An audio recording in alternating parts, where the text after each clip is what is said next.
IT kompaniyada dizayner bo'lib, necha pul topsa bo'ladi? Anvar aka 15 yildan beri dizayn bilan shug'ullanib, shu kungacha yuzlab kompaniyalar veb-saytini, brendingini yoki prezentatsiyalarini qilib berganlar. Eng katta IT kompaniyalardan bittasi bo'lgan Uzinfocomda bo'lsa, 12 yildan beri ishlab kelyaptilar. Birinchi toifali dizaynerdan bo'lim boshlig'i darajasiga ko'tarilganlar. Hozirgi kunda katta jamoani ham boshqarib kelyaptilar. MyGov, Presidentus, MyID, IT Village, YouStudy kabi proyektlar uchun dizayn yaratib, yurtimizda IT rivojlanishiga hissalarini qo'shyaptilar. Anvar aka, bu darajaga chiqishingizga nima yordam berdi deb so'rasak, sohamga oid yangiliklarni tinimsiz o'rganish, shogird bo'lib ustozlarimdan olgan bilimlarim tez rivojlanishimga, shu darajaga chiqishimga katta hissa qo'shgan dedilar.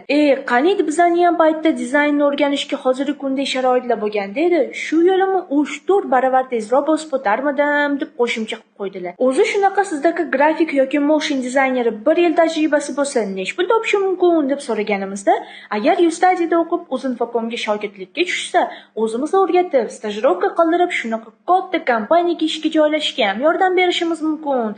Oyga $1000 bemalol topa oladi dedilar. Shogirdlikka tushish qanaqa bo'lishini bilish uchun kommentda plus qoldiringlar.